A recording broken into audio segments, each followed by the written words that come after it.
Assalomu alaykum tinglovchilar. Mana milliy sertifikatga tushishi mumkin bo'lgan misollarni yechish davom etamiz. Ikkinchi va uchinchi misolni yechamiz. Demak, birinchi misol, ikkinchi misol sinus alfa va hokazo sinus 15 alfa, kosinus alfa va hokazo kosinus 15 alfa. Bunga umumiy formula bor. Demak, summa k teng 1 dan n'gacha sinus kx bu teng bo'ladi sinus nx taqsim 2 ko'paytirilgan sinus n plus 1 taqsim 2 x ga teng bo'ladi. Taqsim sinus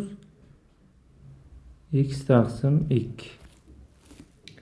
Ana endi kosinusnikini yozadigan bo'lsak,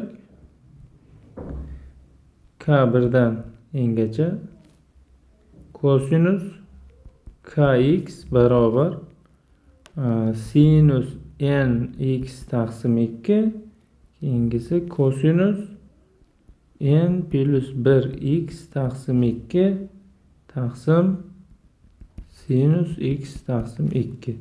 Bizda misolda n'imiz 15 da bo'ladi. 15 ga teng bo'ladi. Shunda yozadigan bo'lsak, sinus 15 x. Endi bu yerda alfa bo'lar ekan, alfa deb yozib olaveramiz. Formulada x turaversin. Alfa taqsim 2 sinus 16 alfa taqsim 2 bo'ladi. Surat taqsim sinus alfa taqsim 2. Mana shu ko'rinishda bo'ladi surat.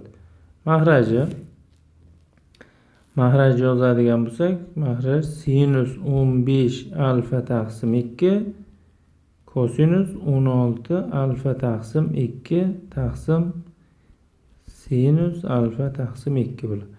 Bu bilan bu qisqarib ketadi. Bu bilan bu ham qisqarib ketadi. Nima qoladi? Sinus 8 alfa taqsim kosinus 8 alfa. Bu trigonometrik formulada tangens 8 alfaga teng bo'ladi. Shunga javob bormi bizda? D javobda turibdi mana. Keyingi misolimiz aniqmas integralni toping. Integral natural logaritm x taqsim x dx.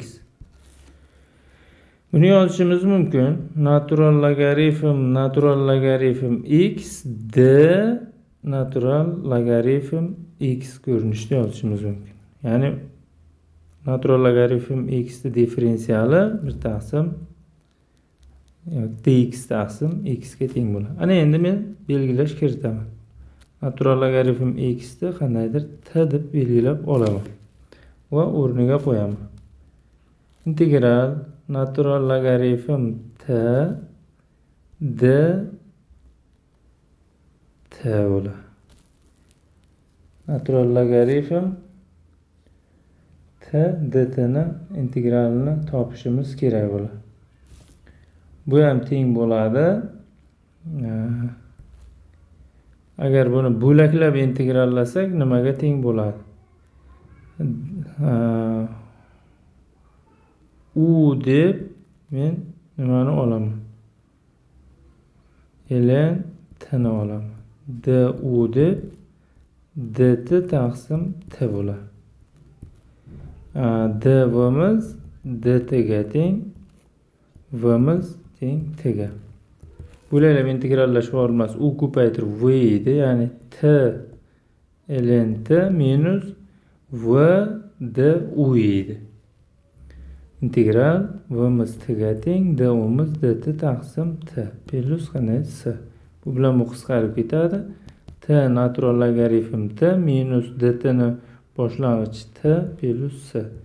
T deb biz bu ko'rinishda belgiladik. T ni o'rniga qo'yamiz. Natural logaritm x ko'paytirilgan natural logaritm x minus natural logaritm x plus s yoki men bu ikkalovidan natural logaritm x chiqarib olsam shu ko'rinishga teng bo'ladi. Darslarimiz yoqadigan bo'lsa tarqatib qo'yamiz va keyingi misollarni yechimini kutib qolinglar.